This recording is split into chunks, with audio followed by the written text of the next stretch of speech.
Hello, and thank you for joining us for episode 53 of the Aviation News Talk podcast, where we bring you general aviation news and relevant information that pilots like you can actually use someday. Today, we're going to go through the survey results from our listener survey on headsets. We'll talk about which aviation headsets you use, the pros and cons of each of them, and which ones that listeners are considering buying next. And we'll also be sharing listener feedback and answering some listener questions. Plus, coming up later this week, we'll be joined by Flying Magazine senior editor Rob Mark with an update on ATC privatization. You may recall that Rob joined us here last summer on episode 17, in which we spent 2 hours examining all the details of ATC privatization in detail. Now, that episode continues to be the most downloaded episode we've ever had, so if you haven't heard it, check out episode 17.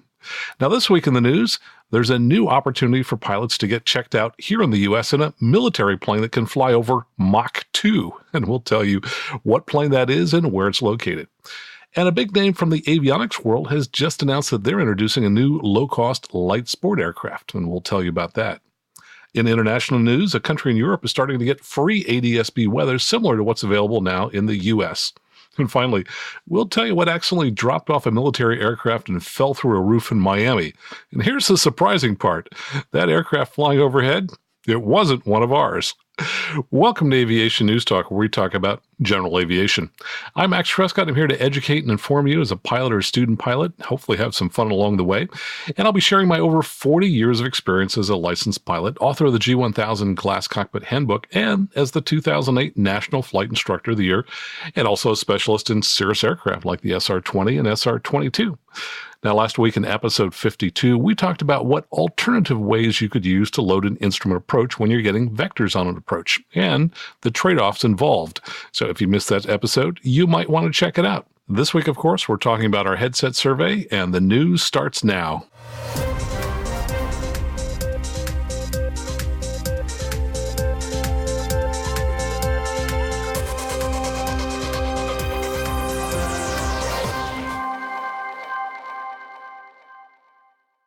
From aeronews.net comes a story that you can now get flight training in an F-104 at the Florida Kennedy Space Center. American businessman John Rost was the first to complete a new FAA-approved F-104 flight training program at the Kennedy Space Center.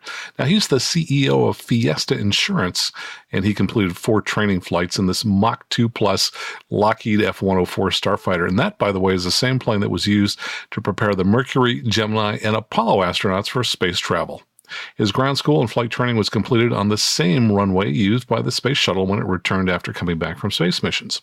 Now, the Lockheed 104 Starfighter is a single-engine supersonic interceptor originally developed by Lockheed for the U.S. Air Force, but it was operated by air forces of more than a dozen nations from 1958 to 2004, and the design team was led by Kelly Johnson of Skunk Works fame. It set numerous world records, both for airspeed and altitude. But its success was marred by the Lockheed bribery scandal, in which Lockheed had given bribes to a number of political and military figures in various nations to influence their judgment and to secure purchase contracts. Now, Ross completed his multi-day training program with Starfighters Aerospace, a privately owned company that maintains a fleet of F-104 Starfighters used for flight training and scientific testing. They're authorized by the FAA now to offer civilian space flight training from NASA's Kennedy Shuttle Landing Facility. According to Gregory Claxton, co-founder of Infinity Space, which is partnered with Starfighters Aerospace to provide the training, he said, "We believe the F-104 flight training should be available to all future civilian space flight participants, but the training is currently only approved by the FAA for licensed pilots with current medicals. Infinity Space and Starfighters Aerospace are working with government officials and hope to see regulations updated to allow all future spaceflight participants to train in space support vehicles like the F-104. So if you're looking for a fun, fast ride, get yourself on down to Florida. This sounds like a lot of fun.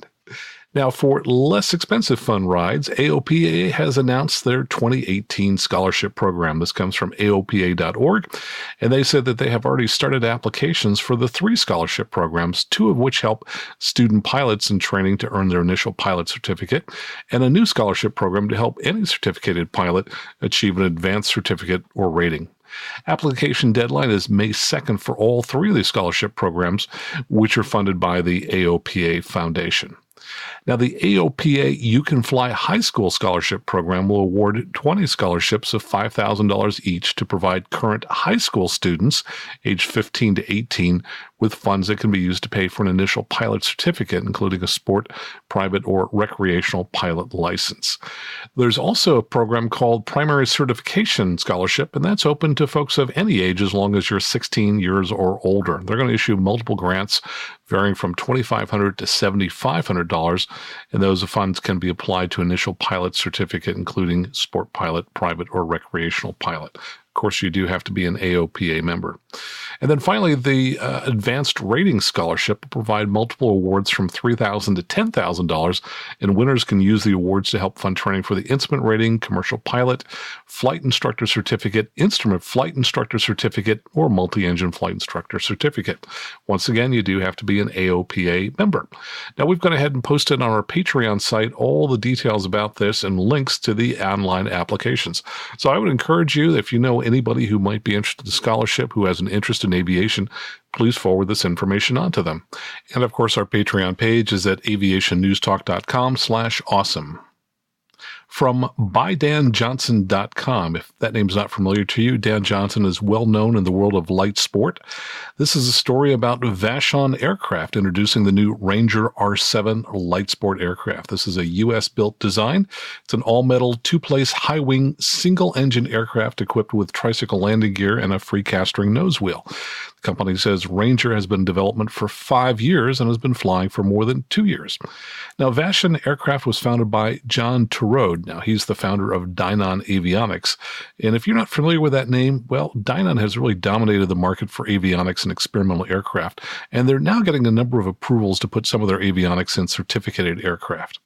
According to marketing manager Amy Bellesheim, the Ranger R7 is a clean sheet design. She says Ken Kruger, our chief design engineer, comes to us from many years at Vans where he worked on the RV-12. He consulted with our owner, John Turode, and coming up with an airplane that had big flight control surfaces, a giant cantilever wing, and bigger than normal vertical stabilizer. She clarified Ranger is not based on any of Vans' aircraft. They say the team picked the name Vashon Aircraft because we wanted to give it a Pacific Northwest rugged utilitarian Jeep feel. You can go out in nature, get dirty, and get back in the airplane without worrying about messing the plane up. Now, they say a key goal was holding down the price. Owner and CEO John Turode said, I firmly believe cost is the biggest inhibitor of aviation today, and our goal was to build an airplane under $100,000 that was very capable with features that customers really want, like autopilot, glass cockpit, and radio navigation capabilities. Apparently, Vashon manufactures about 90% of its own parts, and the company says we invested heavily in the manufacturing side so that we could build parts as efficiently and effectively as possible, which allows us to control the cost. Now, the base Ranger model, the Yellowstone, is priced at $99,500 and includes as standard features a complete Dynon Skyview-equipped panel, including autopilot, with features such as primary flight instruments, engine monitoring, Mode S transponder, navigation and mapping, ADS-B traffic and weather, comm radio, two-place stereo intercom, angle of attack, Wi-Fi, and more. Other standard equipment includes electric flaps and trim, full-size 600-6 tires, LED position, and taxi and landing lights. They say the Ranger R7 is already approved as an SLSA, and multiple conforming aircraft are already flying. The official launch and public unveiling will be at EAA AirVenture, Oshkosh 2018, and we wish the company great success because I think we really need low-cost LSA aircraft, so this is a really nice contribution. And speaking of new aircraft, this comes to us from flyer.co.uk. That's Flyer magazine in the UK. Terrafugia adds a minivan to their flying car program. Now, that company was bought by China's Geely Holding Group late last year, and they just issued their 100-day update. It includes confirmation of the next prototype of the transition flying car, but it also talks about a completely new aircraft with a detachable pod to carry either passengers or cargo. Terrafugia says Geely Investments has enabled it to open a dedicated R&D facility in the San Francisco Bay Area, in addition to its existing headquarters in Massachusetts. 105 new jobs have been created between the two sites, which is a six-fold increase in its workforce. It's working on a new enhanced prototype schedule for completion in 2018, with a vehicle on track for delivery to customers in 2019. Now, the TF-2 flying minivan concept was unveiled at last week's HAI Hella Expo event. It's aimed at short-haul operators, quote, who want to achieve a new level of convenience, comfort, comfort and efficiency. With a detachable pod configuration, your passengers or cargo will be able to travel seamlessly from point A to point B. Now, Terrafugia's idea for the TF2 is to load the pod at location A, do a vertical takeoff, then cruise with the tilt rotors in the forward position, land vertically, and drop off the pod onto a truck where it will then be driven to destination B. Chris Duran, CEO of Terrafugia, says, "We are now ideally positioned to release the company's vision of creating the world's first flying car and are taking practical steps toward this with the development of a new prototype for the transition, the delivery which is currently our primary focus, and the unveiling of a new next-generation concept vehicle." In avionics news, this comes to us from Flying Magazine. Garmin has added the popular Fltplan.com, that's Fltplan.com, and Fltplan Go App for Apple and Android devices to its Connext ecosystem that allows pilots to wirelessly transfer flight plans from the app to certain Garmin panel-mounted avionics. Fltplan Go customers can also wirelessly receive and display aviation weather from various sources in flight, including Flight Information Service broadcasts, that would be FISB, as well as ADS-B traffic, GPS position data, and backup attitude information. Wireless flight plan updates can be broadcast to the avionics using Garmin's FlightStream 510 unit, which enables wireless transfers between the Fltplan Go app and the GTN 650-750 navigators and the G1000 NXI avionics systems. Wireless flight plan transfers also available between the FlightStream 210 and the GTN 650-750 series and the Garmin 430W 530W series. In addition, flight plans can be transferred from Fltplan Go to the Garmin Pilot app for iOS and Android users. Many pilots have come to rely on Fltplan.com for their flight planning needs for an obvious reason. The website and the companion flight planning app are free. And I should mention that I've enjoyed using these kinds of capabilities in the last few months in a couple of late-model Cirrus aircraft that have the FlightStream 510 unit built in that enables the wireless transfers. And it's fun to be able to create flight plans on my iPhone, upload them to the aircraft, and vice versa, as well as to see traffic show up on my iPhone or iPad.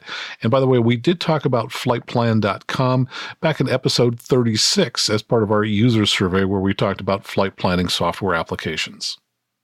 In international news, this comes from flyer.co.uk.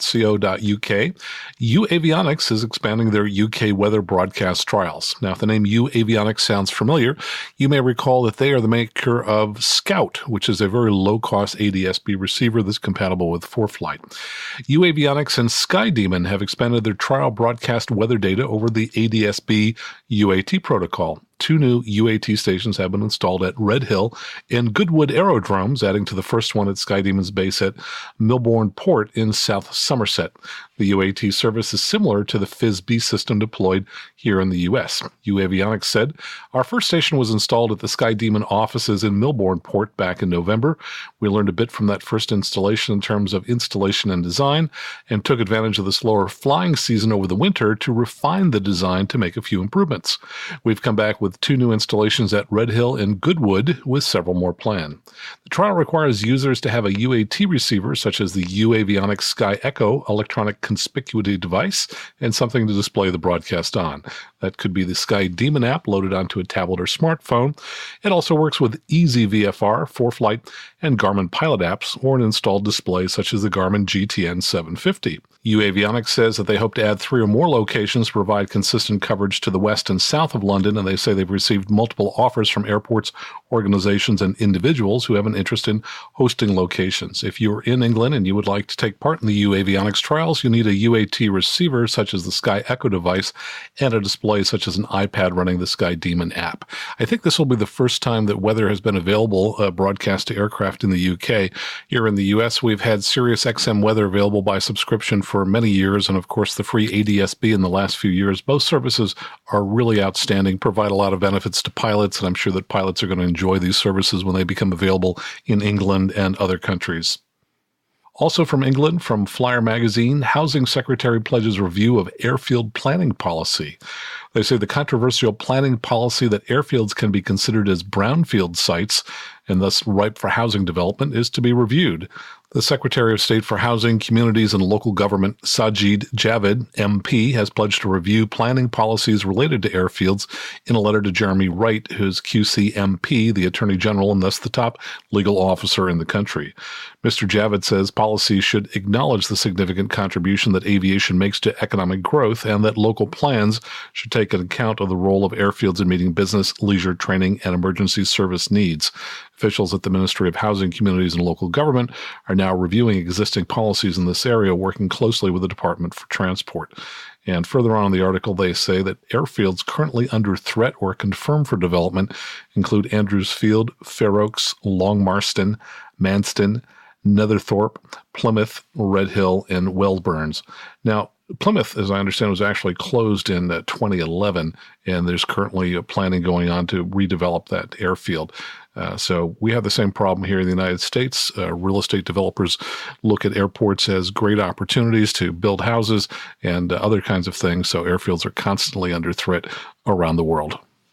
From CNN.com and also from AvWeb come stories of a couple of PIREPS that were filed by airline pilots early in March when a nor'easter hit the eastern part of the United States. Now, if you're not from the U.S., let me tell you that a nor'easter is a term that's generally referred to storms that come in from the Atlantic Ocean with winds that blow from the northeast to the southwest as they hit the eastern coast of the United States. Now, this first PIREP was filed over Dulles Airport, IAD. Time was 12:38. That would be Zulu time at flight level 40, so 4,000 feet. And the type of aircraft was a CRJ-200. Now, that's a 50-seat aircraft. They reported turbulence was moderate to severe. And the remarks section, they said, very bumpy on descent. Pretty much everyone on the plane threw up. Pilots were on the verge of throwing up. That's one of those days when you kind of wish you were on the ground and not up in the air. Now, according to CNN, later in the day, United Airlines, which operated the flight, offered a slightly less drastic account of what occurred. They said, quote, Air Wisconsin Flight 3833, operated as United Express from Charlottesville, Virginia to Washington Dulles International, encountered turbulence because of high winds. United said a few customers on board the original jet became ill as the aircraft was preparing to land. The aircraft landed safely and taxis to its gates. No customers required medical attention because of turbulence. Now, the nor'easter, of course, brought heavy rains and strong winds and intermittent snow. It also caused many areas of the northeastern U.S. to flood. And during the storm, there was actually a temporary ground stop at Dulles for a few hours when they stopped all traffic flow. And I just remember that I read somewhere that the tower at Dulles Airport was evacuated for a few hours because of the high winds. According to AvWeb, there was another similar type of PIREP. This one was issued at 1720 Zulu from flight level 1, so at 100 feet. A CRJ-900 said that the wind was varying plus and minus 15 to 20 knots. In the remarks, they said, like a bull ride. So I guess everybody had some exciting times flying this weather. And finally, from avweb.com, the RCAF, that's the Royal Canadian Air Force, life raft lands in a woman's bed. Kind of an odd story, but authorities in Canada and Florida are investigating why this Royal Canadian Air Force helicopter's emergency life raft fell through the roof of a house in Miami. A woman in the house was slightly injured when the 80-pound raft smashed through the roof and the ceiling of her house onto the bed where she was sleeping about 3:30 p.m. The news footage shows a large hole in the roof of the house in northeast Miami. So far, there's been no explanation from the RCAF about how the raft came loose from the CH-146, which is a militarized version of the Bell 412 helicopter. Now, the Canadians are in Florida on a search and rescue training mission because the weather is too cold in Canada to conduct the training. The aircraft was on its way back to its temporary base at Opelika when the incident occurred. The RCAF says its Directorate of Flight Safety is investigating and the injured woman is being looked after. Quote, the RCAF intends to support the affected resident with immediate commendations and other support. Well, that's the news for this week. Coming up, survey results from our listener survey on aviation headsets. Plus, listener feedback and questions, including one listener who wants to know about banner tow operations at his airport that are operating in the opposite direction from which he was landing. Stick around. We'll be right back here on the Aviation News Talk podcast.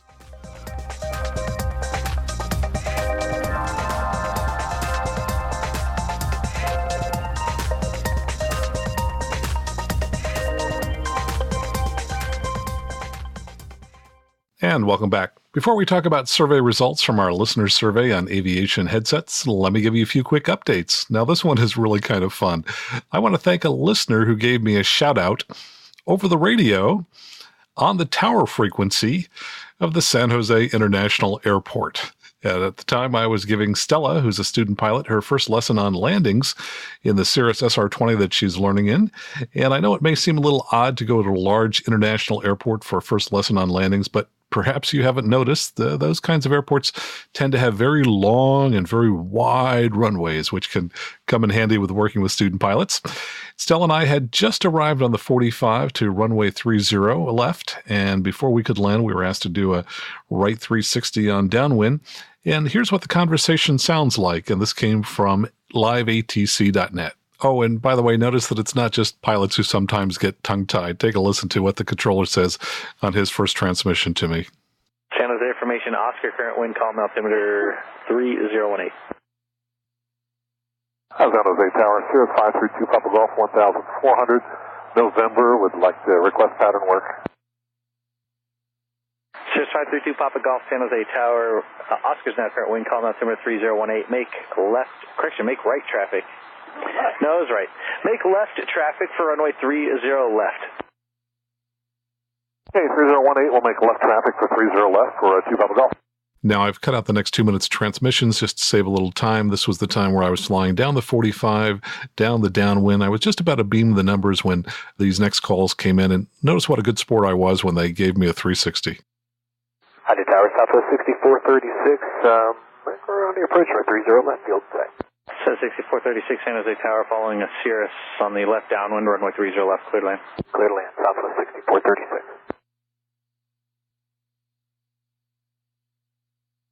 Cirrus 532 Papa Golf, runway 30 left, cleared for the option. Clear for the option, 30 left for 2 Papa Golf, and shall we make left traffic on the go? Cirrus 2 Papa Golf, affirmative. 2 Papa Golf. Southwest 6789, ready. Cirrus 2 Papa Golf, if you could make one right 360 for traffic. We'll code 2 Papa Golf. Southwest 6789, San Jose Tower, runway 30 left at Alpha, clear for takeoff. Clear for takeoff, 30 left and Alpha, Southwest 6789. Tower, Southwest 6436. So 6436, good. Right side available? At the moment it's not. It may come available. We're doing some painting right along the edge line on request. Copy that. Cirrus 2 Papa Golf, report the departing Boeing 737 in sight. 2 Papa Golf. Max loves the podcast. Thanks very much. And that was that. I still have no idea who it was who said that on frequency. Thank you very much. Definitely send me an email and let me know who this was. I don't know if it was a controller, an airline pilot, someone else in a GA aircraft. Who knows? But it kind of made my day. Which is good because a couple of days ago, my day went in the opposite direction. I had a near mid-air collision at the Stockton Airport in Stockton, California. That's never a fun occurrence. Let me tell you a little bit about that. We were making a touch and go on runway 11 left in a Cirrus SR20, and there was an aircraft, which I think was probably a Piper Archer, who was cleared to take off on 11 right. And that airplane caught my attention while we were on final as I heard him talking to the tower while he was on the ground, telling them that he had overshot runway 11 right, on which he had just been cleared to take off, and that he was doing a 180 to get back to runway 11 right. Well, that's pretty unusual for an aircraft to taxi completely across the runway that they've been cleared to take off on. So that was immediately a red flag for me, and I immediately started looking for that airplane. Now, I was in the right seat, so I was able to spot him as he was making his U-turn to get back to the runway 11 right. So again, pretty bizarre. He was at the end of the runway. He taxied all the way across the runway until he realized when he was on the other side, oh, that was the runway I was supposed to take off on. Now, sometimes there are some ambiguities about where a runway starts, especially I've seen when you have intersecting runways that have their departure ends relatively close together. So, for example, I'm thinking of North Las Vegas Airport, and there are also a couple of little confusing spots at Sacramento. But that's just not the case at Stockton. There are no intersecting runways there. The signage is as good as it gets. And so, frankly, 99.99% of pilots wouldn't make the mistake that this pilot made. So I decided right then and there to continually watch him as I no longer trusted his flying skills. Well, he took off of runway 11 right as we continued to approach to land on runway 11 left, where we did a touch and go. And I was worried that he might perhaps just drift gradually off of his heading and come over to the extended center line for my runway. So I was watching him carefully. We were just slightly behind and just slightly below him. I would estimate that he was no more than 100 feet above us and probably no more than a couple hundred feet in front of us. And I did start to see him move ever so slightly in my direction, but then I was shocked to see him make a 90-degree left turn right in front of me.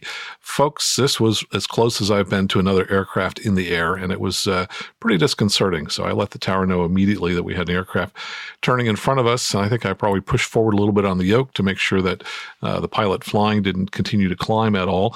And we did ask the tower what was going on, and they said that that pilot had said that he would make a departure to the east, but in fact he made a hard left turn to the north. So I'm going to file a near midair collision report. This is something that you can find in the regulations. The reports go to the tower. I've already notified the tower that I'll be emailing them with all the details. So all I can say is when you're out there, if you see any sign whatsoever that a pilot might not know what they're doing, watch that pilot like a hawk, because you never know what's going to happen next.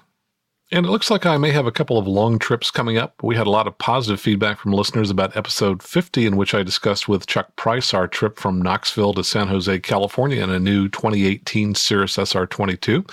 And someone suggested that I record some audio from these trips, so I'll try and do that in the future. The first trip looks like it will be in late March from Davis, California. Now that's near Sacramento, all the way to Macon, Georgia, a trip of about 2,000 nautical miles.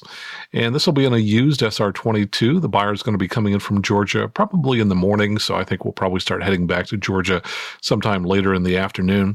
At this point, there is no way to know whether we'll end up taking a northerly route across Reno, Nevada, Salt Lake City, and then over Cheyenne, Wyoming, roughly following Interstate 80, or whether we'll take a southerly route over Arizona and Albuquerque, New Mexico. This particular aircraft is not turbocharged, so it doesn't have built-in oxygen, so the direct route over Colorado isn't an option. Oddly, when I measured it out, the southern route is only about 130 miles longer than a direct route over Colorado, which means only an extra 40 to 50 minutes, which frankly is nothing for a trip that's going to take 2 days. And that route also provides many potential stopping points. It has lower terrain, warmer temperatures, so it's really a no-brainer to take this indirect route since we've got so many different good options. And if we took a direct route, we'd need to find and bring along some oxygen bottles. And I'm not sure if I took an oxygen bottle with me all the way across the country, how I would get it back. I'm not sure the airlines would let me pack that on my return trip. And the second trip looks like it's going to be perhaps in early April, and that's going to go in the opposite direction, bringing a used Cirrus back to California from either Ohio or Boston. Kind of depends on where the buyers choose to have some avionics work done.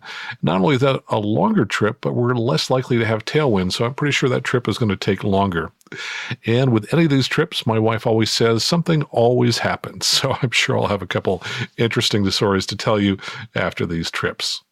And I want to take a moment to thank our new Patreon sponsors who've joined us since the last episode. They include Don Dillman, Dan Henderson, Stella Sue, Tony A., Daniel Demetri, Jeff Jorgensen, Gregory Mattias, and an anonymous contribution of $250 via PayPal. I should mention that if you would like to make a contribution via PayPal, just send me an email and I'll let you know how to do that. I don't have that set up on the website, but it's very easy to do if you'd rather not use Patreon.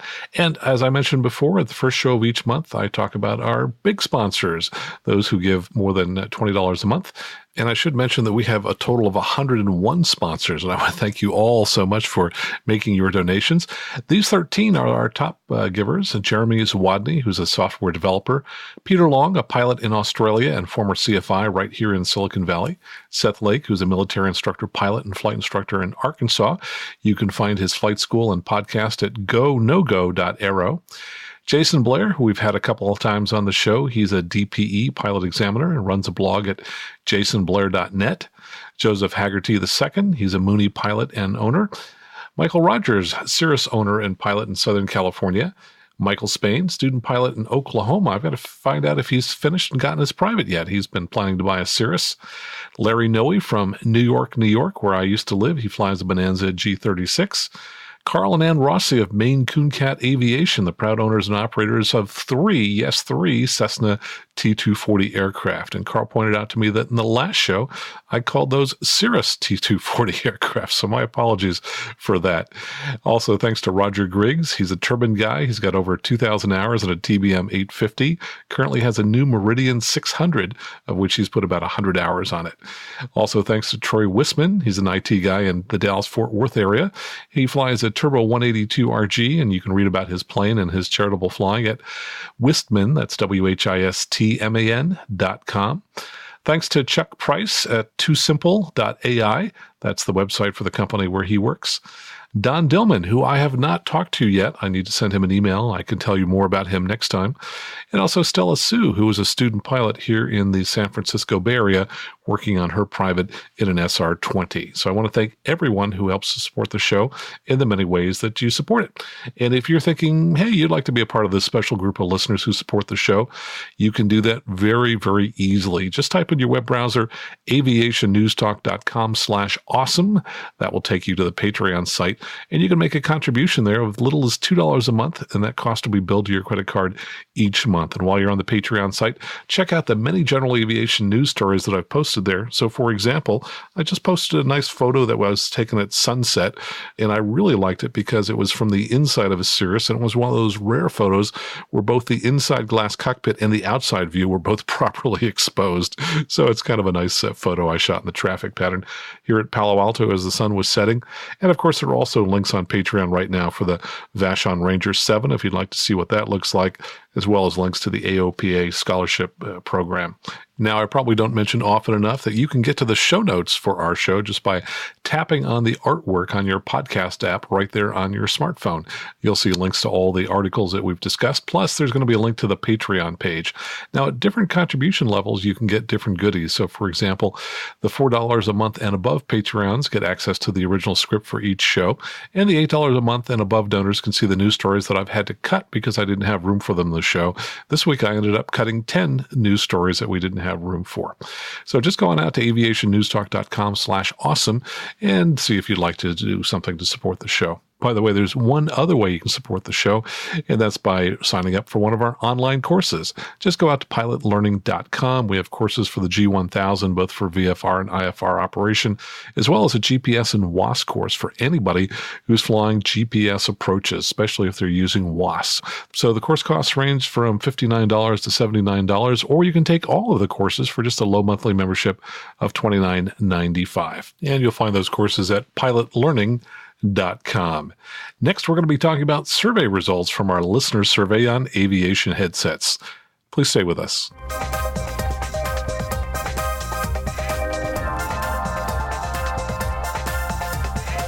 And welcome back. Hey, first I want to thank everybody who took the time to fill in our headset survey. Most popular survey we've ever had. Over 120 people responded. Thank you so much for sharing what you know about your headsets. First, I want to mention that I learned to fly back in the 1970s, and I will say I was a teenager, so I'm not all that ancient. And back then, we didn't use headsets, and so I think I probably have a little bit of hearing loss from not flying with a headset in those days. I remember buying my first headset, which was a passive headset, and that was probably at least 25 years ago. And it was a Telex, and oh my gosh, did it hurt my ears. There was just something in the middle of that stuck out too far. And that was actually a painful experience. I then started to buy Lightspeed headsets probably 15 to 20 years ago. The first ones had really large ear cups. It was something -15, and then I upgraded to the -20, turned that in and upgraded to the -25, and now own 3 of the Lightspeeds. So the 30 I think it's 3G, the Zulu 3, which I upgraded from the Zulu 2, and also the PFX. I've also used the Bose headsets in the past. All I can tell you is that I think having a automatic noise limiting headset, an AR headset, is incredibly important if you want to preserve your hearing. The passive headsets, and we'll talk about those a little bit, much less expensive. I understand why sometimes people buy them. But if you're going to be flying a lot, you're going to find a couple things. One, it's really going to help your hearing over time to use a active noise reduction headset, and you want to protect your hearing. But 2 is that the ANR headsets greatly reduce your fatigue. It used to be with a passive headset, I'd fly for an hour and I would be tired for the rest of the day.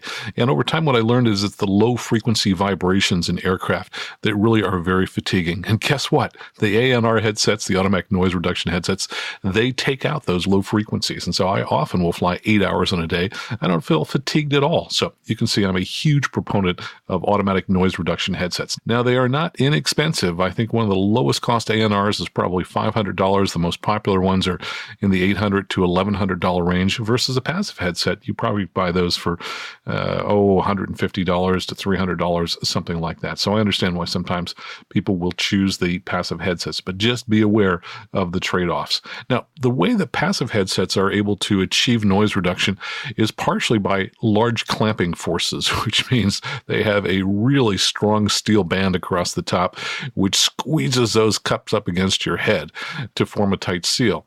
And boy, after a few hours, your head is going to feel like it's been in a vice. Again, if you're only flying an hour, probably not a big deal. The ANRs, on the other hand, they don't have high clamping forces because they use a special technology that's been around for probably close to 20 years, in which there's a small microphone in the ear cup. And what it's doing is it's sensing the noise surrounding you. And then it takes that signal and it inverts it electronically. And then that signal is played through a tiny little speaker located inside the ear cup of your headset. And that inverted signal then cancels out the noise that's coming into the ear cup of your headset. So oddly, your ear is hearing both the noise that's coming into the headset, leaking in from the outside, and the inverted signal. So you'd think there'd be more noise, but the two actually cancel each other out inside the ear cup. And you can think of it this way. Think of the number 1, and if you added a -1 to it, an inversion of the number 1, the two of them would cancel each other out. And that's essentially what's happening.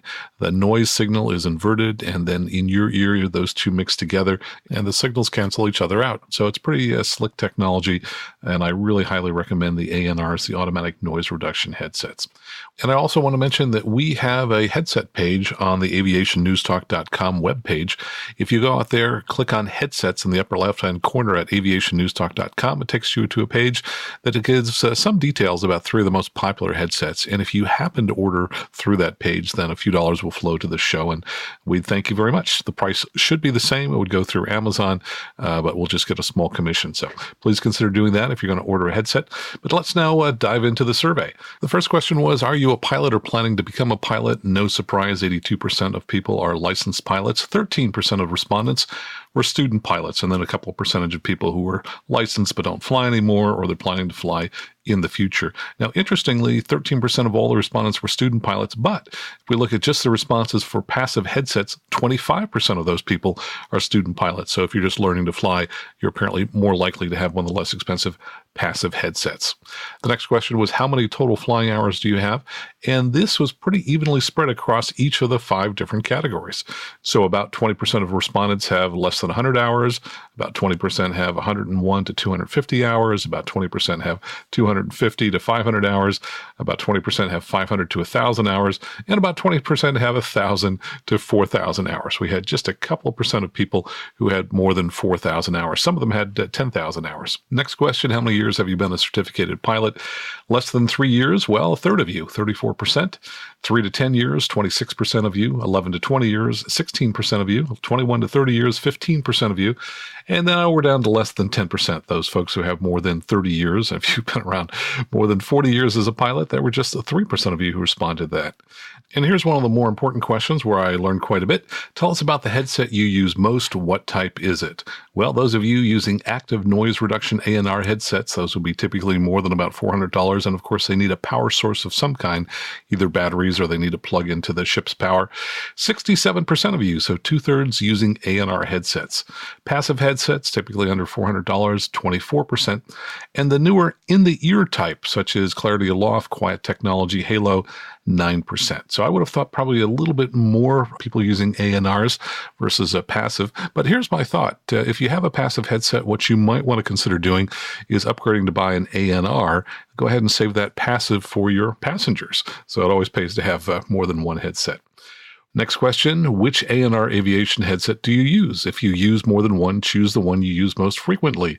So for people using A&R, survey said Bose 49%, Lightspeed 34%. And here are a couple I'm not real familiar with. A Bose QC25 with the UFly mic system, 3%. Dave Clark's with the Headset Inc. A&R kit upgrade, 3%, and the Faro, that's F-A-R-O A&R headset, 2%. So you can see Lightspeed and Bose, pretty much the dominant players in the A&R headset business. And for those people who responded that they're using a passive headset, we ask which passive aviation headset do you use? If you use more than one, choose the one you use most frequently. Now, this really surprised me.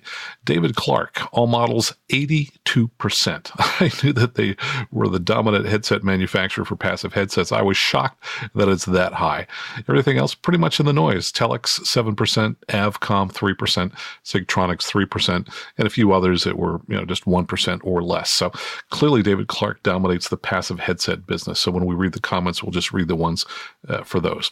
And for respondents who answered that they use an in-the-ear headset, we ask, which in-the-ear headset do you use? And the answers came back. The Quiet Technologies Halo, 45%. Clarity Aloft, who I think really was one of the founders of this particular business, 36%.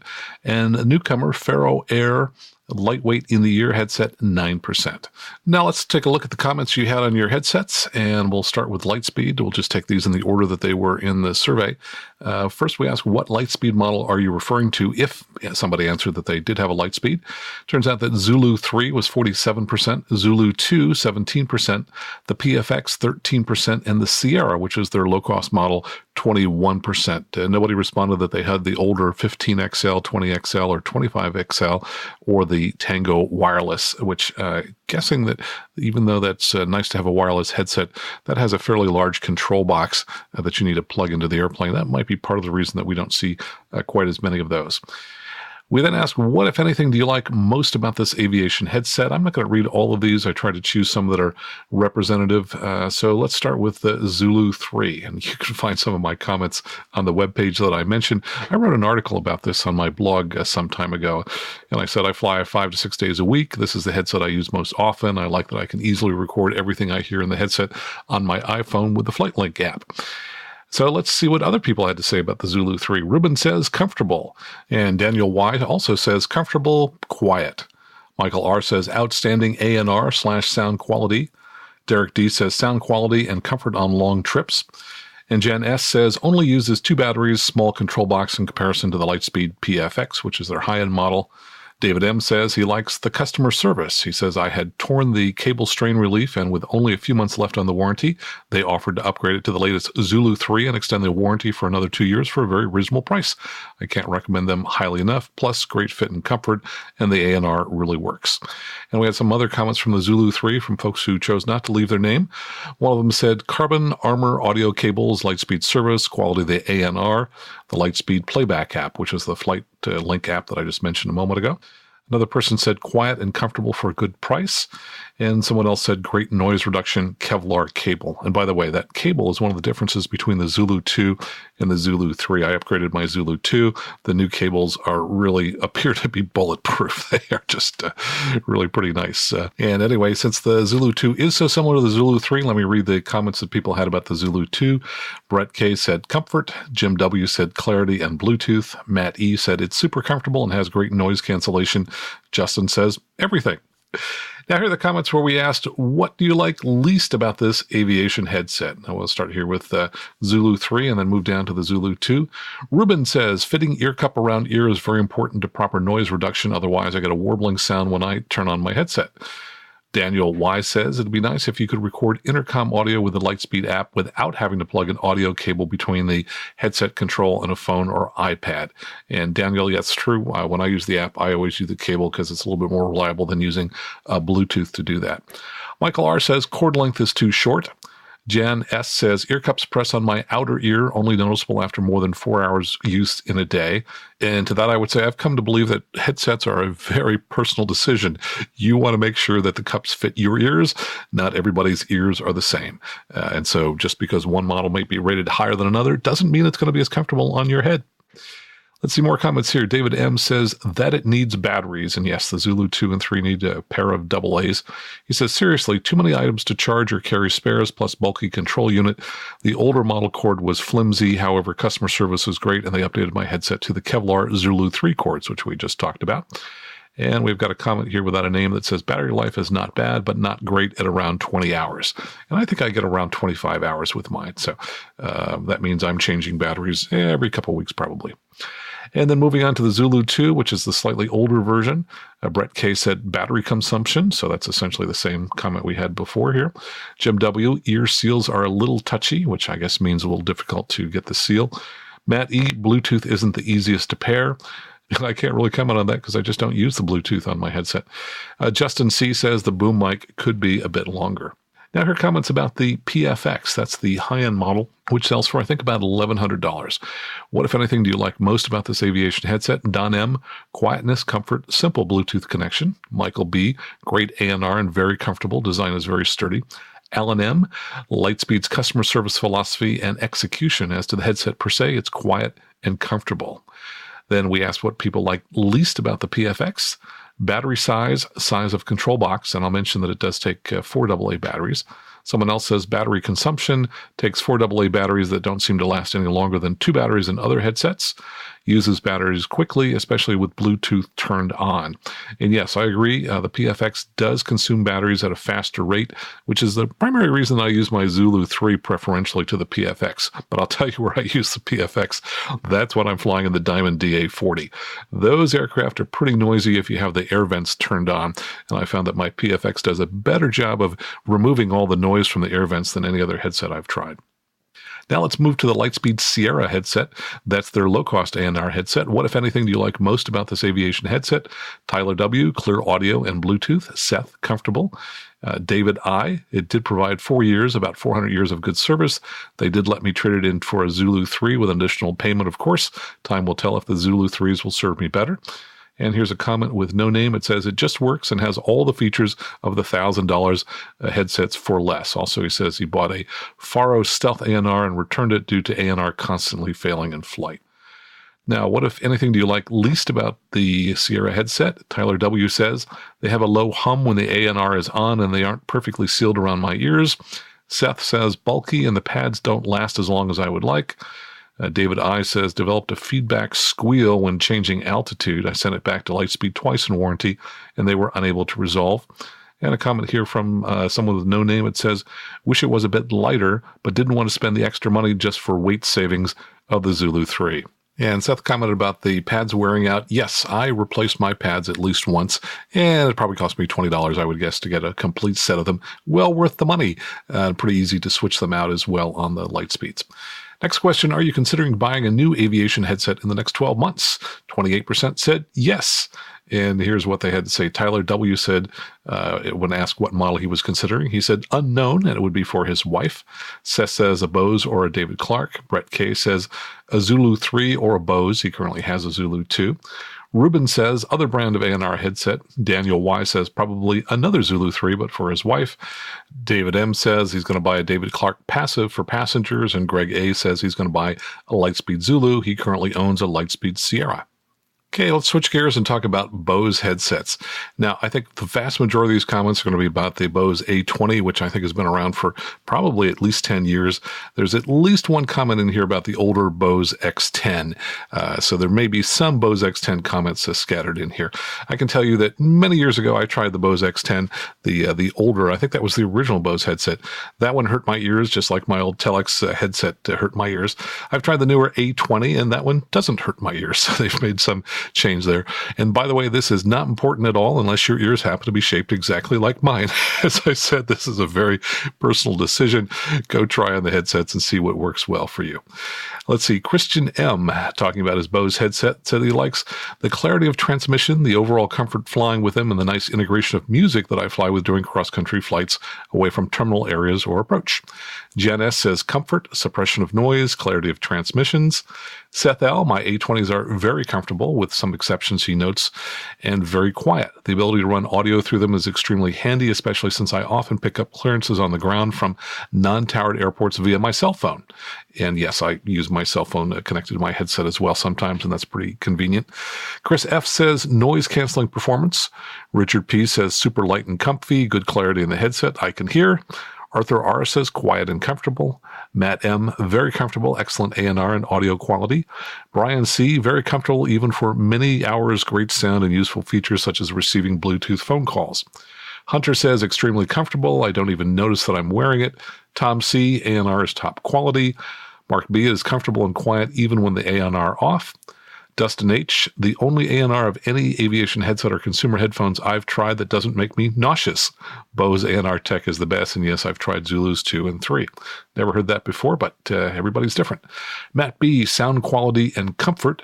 Gary R., powered with LEMO connector, that's L-E-M-O, and for folks who are unfamiliar with that, most headsets come with a pair of dual GA plugs, one that's a standard quarter-inch phone plug that gives the receive information, the other which is a slightly smaller phone plug which is connected to your microphone. However, you can buy a headset with a connector that has all that combined in one connector and gets power from the aircraft. So, for example, the newer Cirrus aircraft all have LEMO connectors in them. If you were in an aircraft that didn't have a LEMO connector, you'd have to have one installed.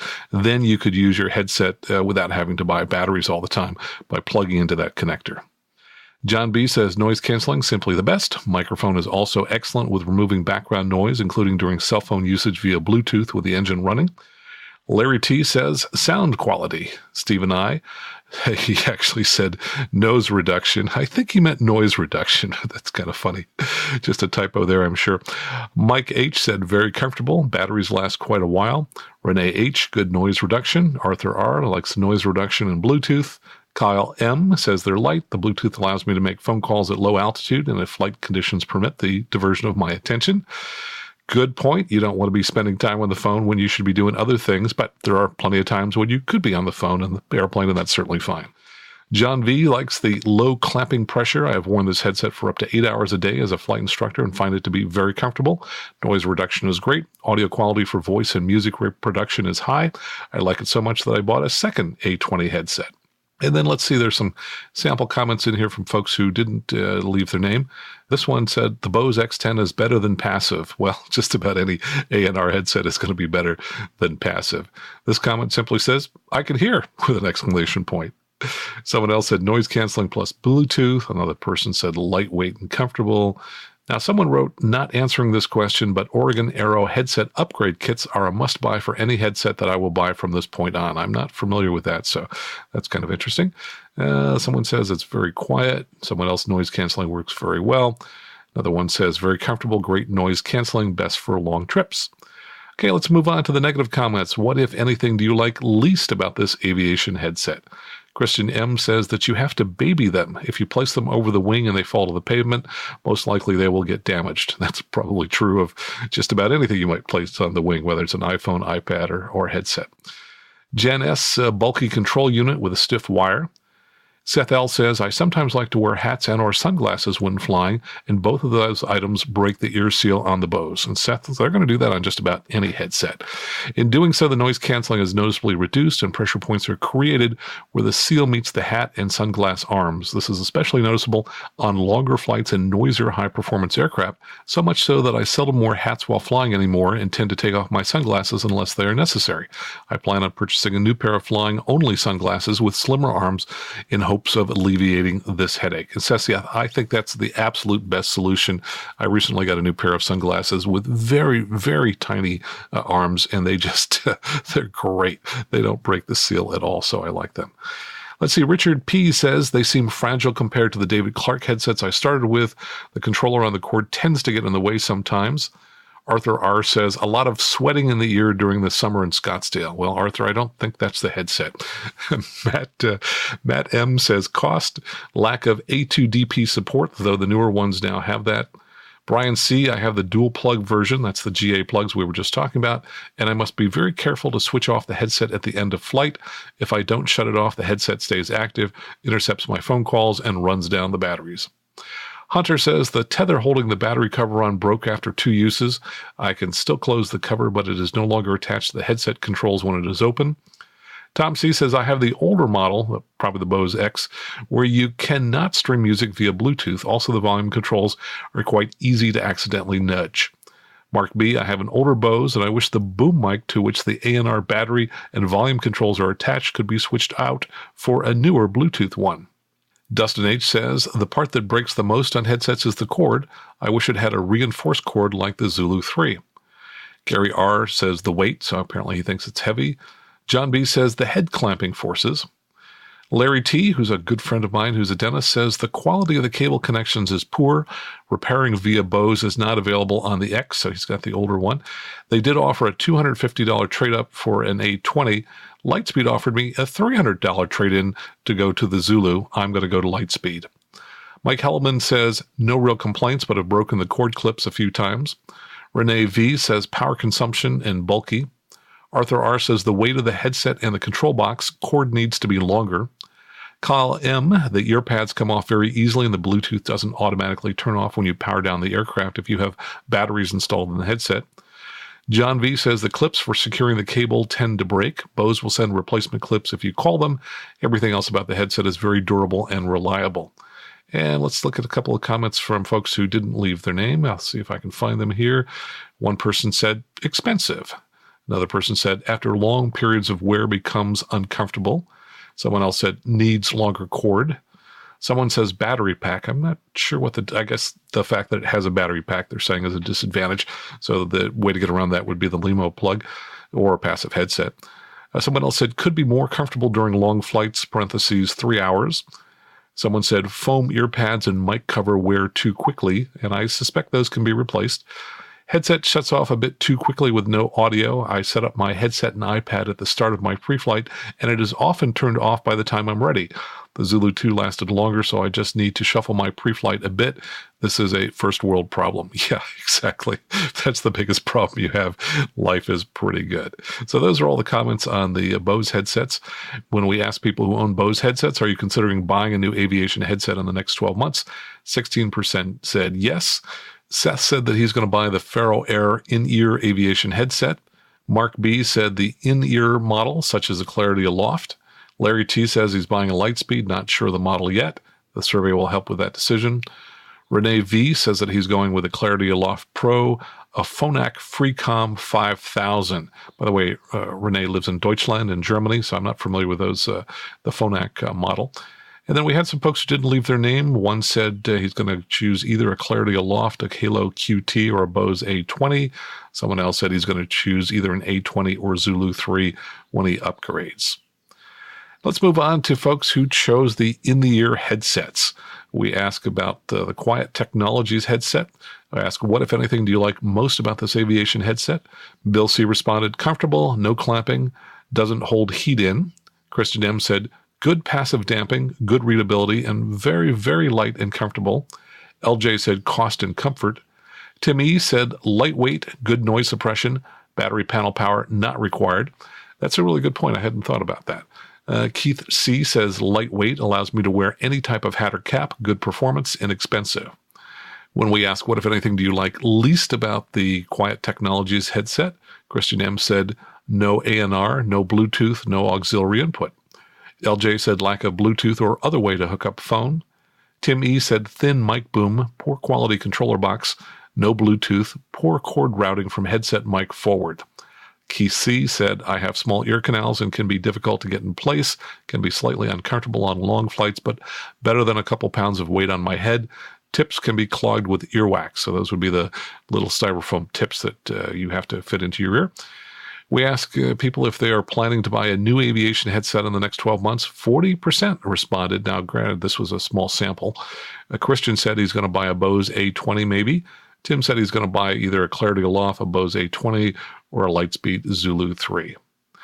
Now, we asked people who purchased Clarity Aloft, what, if anything, do you like most about this headset? Keith Yu said it's light. It's like wearing a pair of glasses. More than once I've tried to get out of the cockpit with my headset on. Can't say that too much about many headsets. Yeah, I've never had that problem. I always remember to take mine off. But, of course, the ANRs are heavier. Rusty G says, not having anything on my ears or head, the clarity and quietness is as good as my Bose A20. Troy W. says about the Clarity Aloft, super lightweight, comfortable, no sweaty ears or headset hair.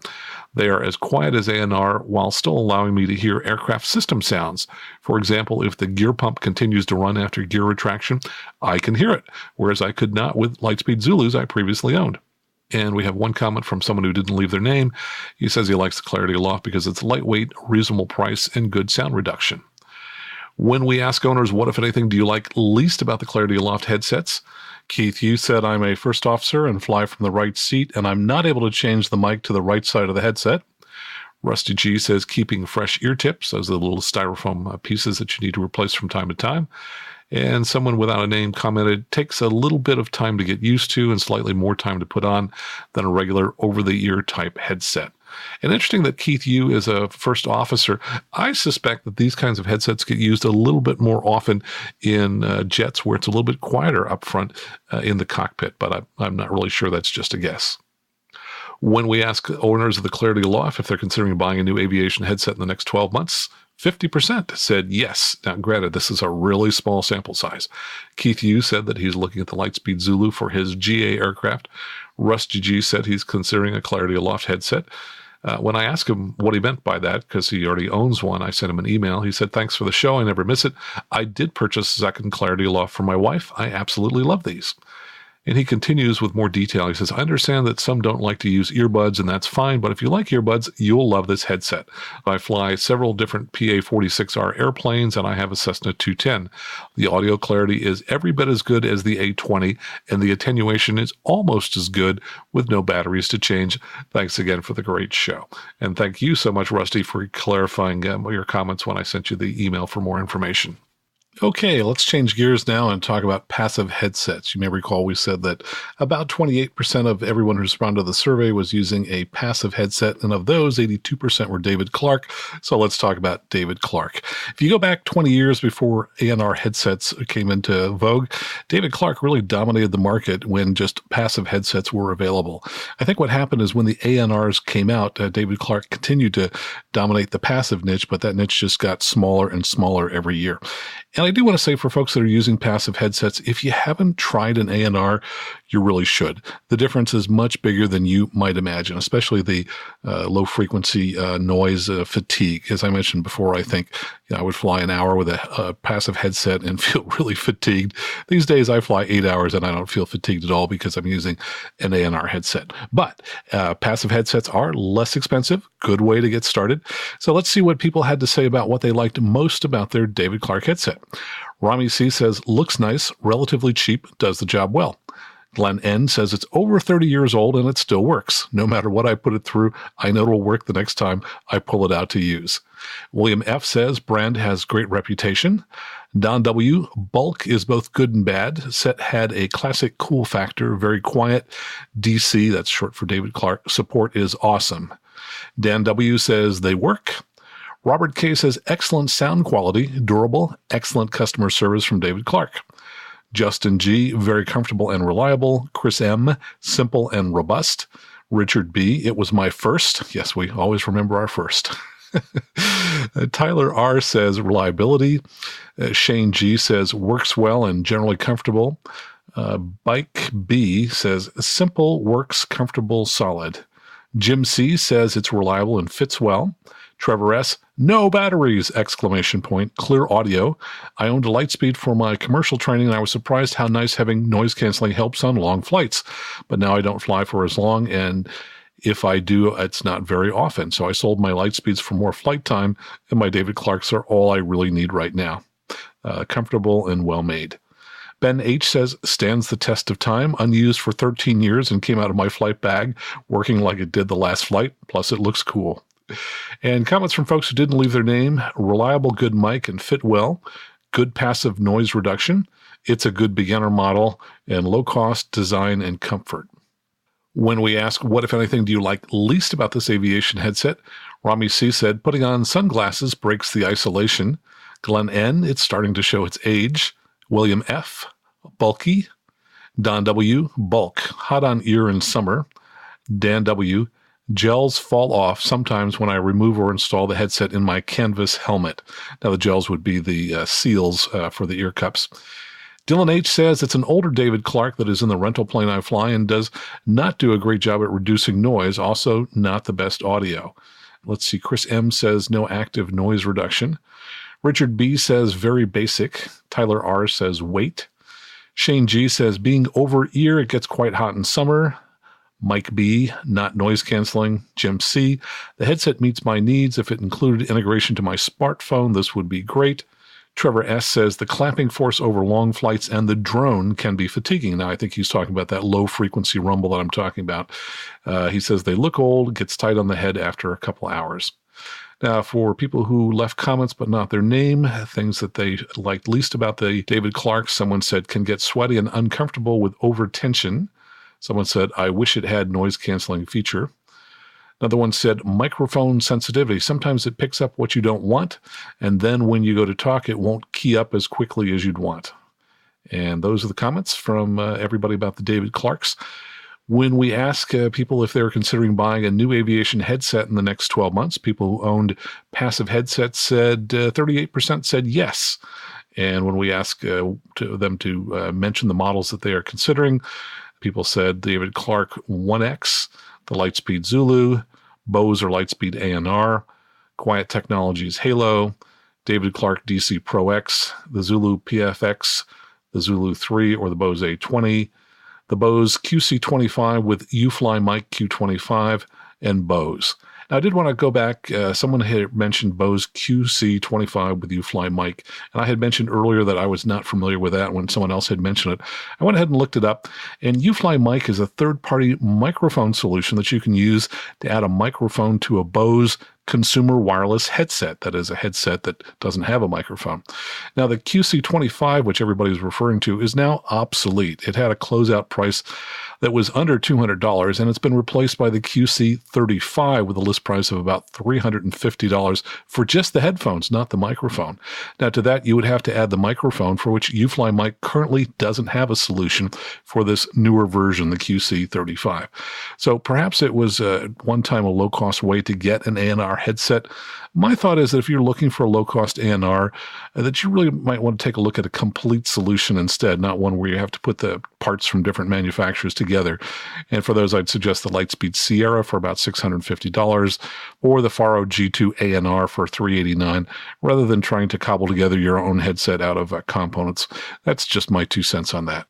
And that wraps up our listener survey on aviation headsets. I want to thank everybody who took the time to give us their information. I certainly learned a lot from it, and I hope you learned something from it as well, too. And just a quick reminder, if you're thinking of buying one of the most popular headsets, we've got 3 of them listed on our Aviation News Talk webpage on the headset page. So if you're interested in buying the Lightspeed Zulu 3, the Bose A20, or the Lightspeed Zulu PFX ANR headset, please think about going out to our page and purchasing it through there. Again, it's not going to cost you any more. You'll be purchasing through Amazon, but we'll get a small commission from Amazon. So just go out to aviationnewstalk.com, click on headsets in the upper left-hand corner of the page. And to make it especially easy, I'm going to go ahead and put a link in our show notes as well. And I probably don't tell you enough about the show notes. If you're listening on a smartphone app, usually most apps you can just tap somewhere on the app, like the artwork, for example, and then it will show our show notes. Now, in most apps, there will also be links in there that you can touch, and they'll take you directly to a page, such as our headsets page. There are some podcast apps which do not support links. So if you find when you touch the artwork that there are no links in there from our show notes, well, you might want to consider getting a different podcast app. And just to let you know, here are the most popular apps that support links in the show notes. So the Apple Podcast app does that, Overcast, Castbox, Castro, Player FM, Beyond Pod, and Pocket Cast. These all work fine with links that are in the show notes.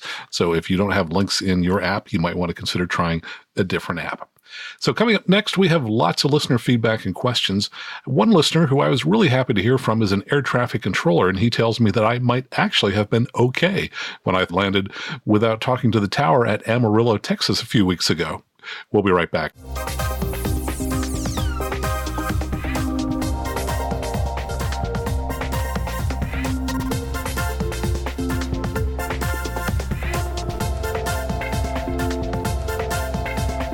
Welcome back. We'll get to our feedback and listener questions in just a moment, but quick note on reviews. No new reviews this week in the Apple Podcast app. If you want to leave a review there, just go ahead and do that in iTunes.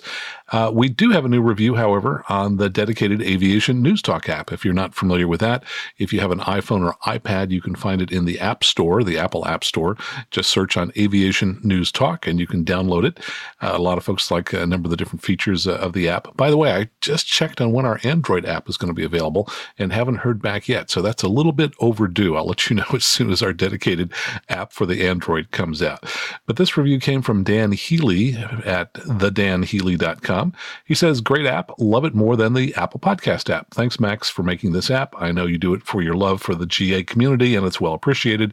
As a student pilot, a Southwest pilot turned me onto this, and I listened to it flying between Baltimore and Toronto each week. So, Dan, thanks for the review. And to the Southwest pilot, thanks very much for letting people know about our podcast. Let's take a look at listener feedback. This comes from one of our Patreon sponsors, Derek in Missouri. He's responding to my show recently where we talked about headlights. And he said, I have this headlight and love it. 2 levels of light for both red and white.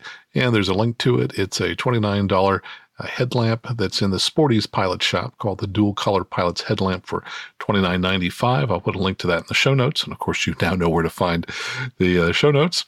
And from Brian in Virginia, also a Patreon sponsor. He says, comment on episode 49. First, I really enjoyed hearing Jason Miller on the ELT issue. The Finer Points podcast was my constant road companion when I was working on my private pilot certificate. Of course, that's Jason Miller's podcast. He says, regarding a headlamp, I find the LL Bean baseball cap with built-in 2 lights in the front of the brim to be the perfect flying companion, especially if I'll be out after dark. The lights are not too bright, but they always shine right where you need to see something. I tend to wear a cap as a sun visor in the late afternoon, and by the way, I do too, and early morning, so the brim works for that too. The big advantage is I don't have to dig around in my flight bag for a flashlight. It's right there on my head all day long. So thanks from Brian in Virginia, and I looked that up. It's called the LL Bean Pathfinder LED cap. $29.95 is the least expensive one. They've got several different versions and colors, including a camo version. And it says that it runs on 4 coin cell batteries. Runtime, they say, is about 50 hours, which would certainly last for a whole heck of a lot of night flying. And here's an email from Art. He's a controller at a large TRACON. That's an approach control facility. And he says, Max, great episode on your Cirrus flight to San Jose from Tennessee. Good discussion on the missed landing clearance going into Amarillo. Just my guess, the tower probably did clear you to land in the blind, possibly along with a green light gun signal. Your account of the discussion on ground control helps reaffirm my hunch. Aircraft on the wrong frequency or fully Nordo, unfortunately, is a very common occurrence. We probably get a half a dozen of these a day. We usually just work around them while trying to reestablish comms. Just another good reason to use flight following because the next controller in line is expecting you. Had you been an untracked target that just landed, you'd probably be given a pilot deviation. Since you were already in the system and were simply Nordo, Amarillo probably did like we do and just worked around you. I applaud your decision to own up to it and pass your story on to your listeners. Well, Art, thanks so much. That makes me feel a little bit better about that incident. All right, let's now go to a listener question. Hey, Max. My name is Jared, and I fly out of the Gwinnett County Airport that's northeast of Atlanta, Georgia. I recently got my private certificate there and had a question about something interesting that happened on my first solo a few months ago. On one of my approaches to runway 25 there at Lima Zulu Uniform, the tower cleared a Piper Cub towing a banner to do a drop on the grass just adjacent to the runway in the downwind direction, really while I was just crossing the numbers. And at that point, when I converged with the Cub, we were only separated by about 100 feet or so laterally. So my question to you is kind of twofold. First, have you ever seen or heard of a tower doing something like this? It seemed pretty peculiar at the time, so I was just wondering if you'd ever seen it before. And secondly, what would you recommend I do, or any other pilot do for that matter, in these situations if I were to encounter it again? The banner tow operations are pretty much a daily thing there at Gwinnett County, so it certainly could happen again while I'm out there flying. Appreciate all you do, and I look forward to hearing your opinion on this. Jared, thanks for recording your question. And first, congratulations on getting your private. That's a great accomplishment. I'm sure you're very proud of that. And I know that you worked really hard to get it because obviously they don't just hand those things out to people. Now, you said you're at Gwinnett County, just northeast of Atlanta. I went ahead and looked that up on the map. And of course, I'll be headed to southeast of Atlanta here in a couple of weeks to Macon, Georgia. But I went ahead and picked up the phone and called the tower at Gwinnett County. That's KLZU, and talked with a tower controller just to find out a little bit about the banner tow operations there. First, by the way, I can tell you that I spent probably a very enjoyable hour one day at the Oakland airport watching banner tow operations there. And that was probably before 9/11, because after 9/11 occurred, there were a lot of restrictions, including the TFRs around ballparks, and that banner tow operation went out of business. But it was fascinating to watch them approach runway 33, which is the shortest runway at Oakland, which doesn't get used a whole lot. And essentially, they would dive down toward the runway, and they had a long rope hanging out of the back of the airplane with a three-sided hook, kind of like a grappling hook on the back of it. And they would fly low, and they would use that hook to snag a line that was suspended between two poles about 6 feet off the ground, which was attached to the banner. And so the airplane would kind of dive down toward those poles and immediately start a very steep climb. Most of the time they succeeded in snagging the banner, and off they would go. Now, in this particular case, there weren't other operations particularly close to that aircraft. So I really didn't know of any comparable similar situation. But when I talked to the controller at your airport, I was told that banner tow operations are on the north side of the airport. And the example was given that often the banner tows will sometimes come in from the west and then turn to parallel the runway. Now, I ask about separation requirements. There are no specific separation requirements. There would be, for example, if you were both landing on the same runway. I forget the exact number, and I didn't ask, but it's somewhere around 3,000 or 4,000 feet of separation required for aircraft that are landing on the same runway. That doesn't apply in this case because you weren't in the same runway. The controller did mention that there are other operations that occur pretty close to the runway, which is the helo pad, which is on the taxiway. So all I can tell you is that controllers are responsible for sequence, not necessarily for separation. That's the responsibility of the pilot. A good example, by the way, of that is people often will follow an airplane in front of them too closely. And then when they have to go around, they somehow think it's the fault of the pilot in front of them. Well, no, it's the person, who had to go around should be trying to space themselves out appropriately so that they leave enough space so that they don't have to go around. Now, one caveat I think I would add to this is anytime you encounter any type of operation that you feel uncomfortable with, probably just makes sense to go around. Why run the risk of having some type of problem? Go-arounds will solve many, many, many problems. In fact, good advice, anytime you're landing, don't think of it as a landing. Think instead that you're coming in to do a go-around. And only if everything looks perfect, then you'll go ahead and convert that into a landing. So, Jared, thanks so much for your question. I hope this helps a little. And with that, let me encourage you to listen to bloopers at the end of the show. And in the meantime, let me ask you for one thing. Please just take a moment to think of one or two aviation-related friends that you know, people who you think might enjoy this show, and then tell them about the show. That's the way most people find out about it, because someone like you took just a moment to tell them about the show. And if they're not familiar with what a podcast is, just send them out to the Apple App Store to download our dedicated Aviation News Talk app. And of course, if they have an Android phone, show them how to download the Spotify app. Thanks so much for that. And if you think that someday you might buy a new or slightly used Cirrus, please contact me now. I can help arrange a free demo flight for you if you're thinking about a new Cirrus. It can also help you understand the many factors in buying a new versus slightly used Cirrus. I specialize in the Cirrus and work with people around the country. And don't forget, later this week, we're going to have Rob Mark with us on the show talking about privatization. Until next time, fly safely, have fun, and keep the blue side up.